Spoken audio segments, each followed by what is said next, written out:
24 hours ago, it was all going down. Today, we still can't figure what the heck is up. What was behind Syed Rizwan Farouk gunning down 14 people and, along with Tashfeen Malik, leaving enough weaponry to think they were about to start a war? And if they were, who else was in it with them?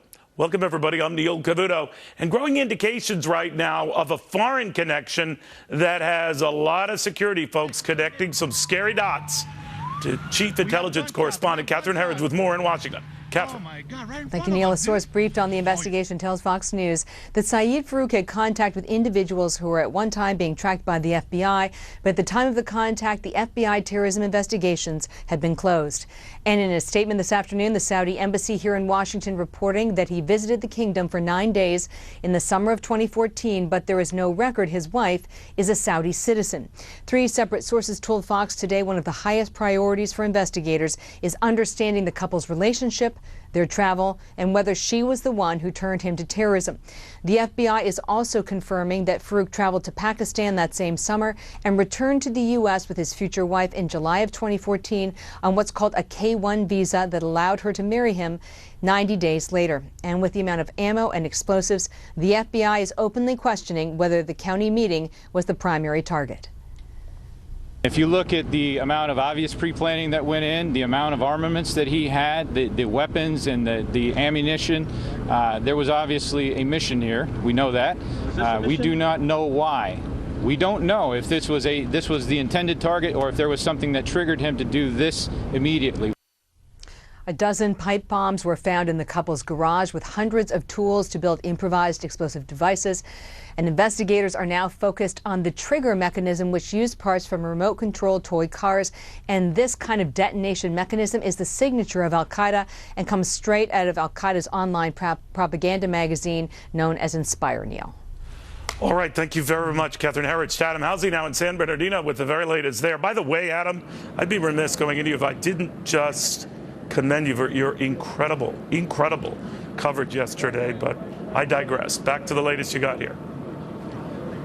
Thanks, Neil. Yeah, unfortunately for this circumstance, as you know, never want to cover something like this. Absolutely. I will tell you that off of what Catherine just reported, there is as part of the Joint Terrorism Task Force, it's a part of this investigation. Multiple, obviously, agencies, federal, state, and local, are part of the investigation. They're trying to conduct what's called an SSE, which is, I'm told, a sensitive site exploitation. Basically, it's evidence collection to look at the possibility of a larger network if that was the case.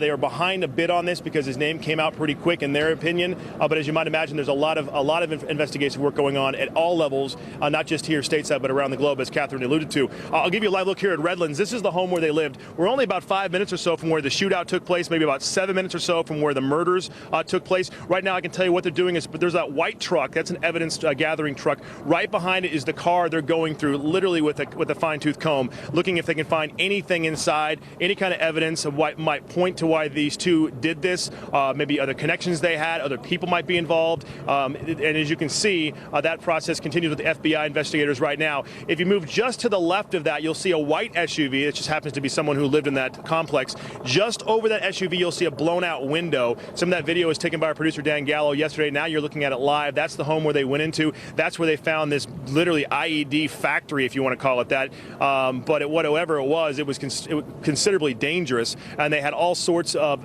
remote-controlled cars, as we talked about last night, pipe bombs, making materials. We have heard from neighbors that said there were a lot of things delivered there at all times of the night. So as you can tell, Neil, a lot going on. 3 still active investigative sites here in this area, meaning right here, the shootout location, and where, of course, the murders took place. Neil. Scary stuff. Adam, thank you very, very much. Adam Housley. Now, remember this issue of what they knew and when they knew it? You ever get the idea that maybe when it came to this particular assailant, there's a lot they didn't know? Listen to this. Did you ever have any fires always with him, the FBI, or anybody, anywhere? He was not on the radar screen of our agency prior to yesterday. He was not on our radar screen, so was he on anyone else's radar screen? Was that the police chief of San Bernardino saying, as far as we knew, that is our police department, we didn't know anything, but it's possible the feds did? Hard to say, but former New York City police officer Bill Stanton said it would not be the first time people were kept in the dark. What did you make of that statement? It was an honest answer. He didn't have a heads up or knew in advance of anything unusual with this particular couple, and it's possible the feds didn't either. But what did you make of it? Well, I'm kind of sort of reading in between the lines, and in my community of operators, you know, I'm hearing word that was in fact possible that the FBI did know of a larger terrorist network cells in that area. It just wasn't specified as to the who and where and whens.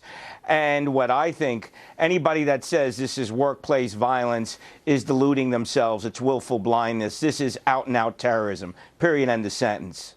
You do have to wonder, too, right, about the trip to Saudi Arabia. Maybe there were multiple trips. We don't know. What we do know is that after that trip, Sayed Farouk was acting a little differently, grew a beard. Depending on who you talk to, and again, it's all anecdotal, began acting a little more unusual, getting a little more introverted. It's hard to say. This much is not. A Saudi Arabia connection that pops up out of nowhere. What are we to make of that? So far, a lot of national authorities aren't making much ado about it.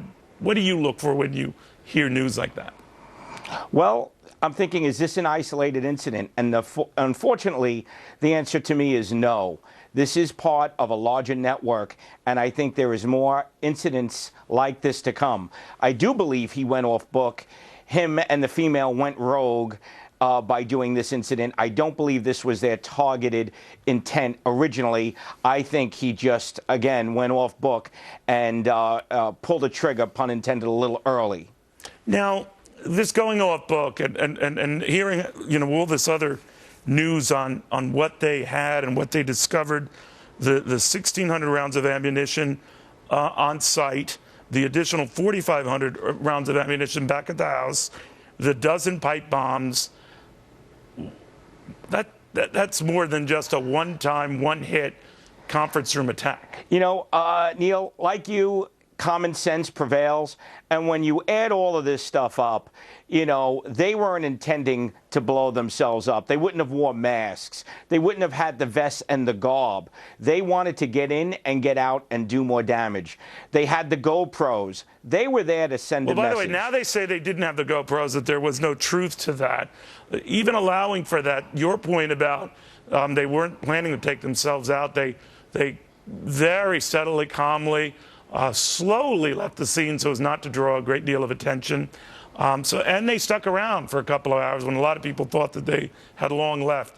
I know I may have to ask for you to just sort of conject a little bit about what do you think they were planning, but what do you think they were planning?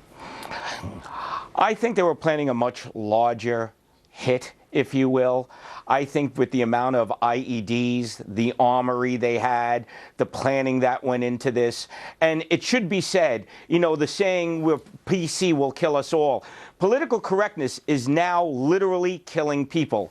I'm not putting it on that poor lady, the neighbor, who said she didn't report because she didn't want to be termed a racist. But when you have an administration that wants to make radical Islamic terrorism almost like hate speech, that is putting us in danger. Us as Americans, we need to identify the enemy before we can combat the enemy properly. There's no shame in saying we're fighting radical Islamic terrorism.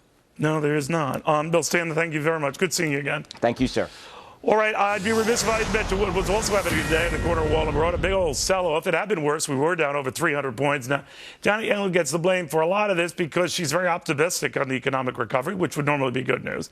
But she opened telegraphed, as she did yesterday, that rates are almost certainly going to go up in a couple of weeks when the Federal Reserve meets. That's not a gimme. There are some members of the Fed who aren't buying that. But that and the fact that we had European interest rates coming down in the negative territory indicates that there's a wide gap now between what we're planning to do and what they're planning to do, and that usually doesn't end well. Also, these security concerns and the possibility of a terrorist incident in California and what that might put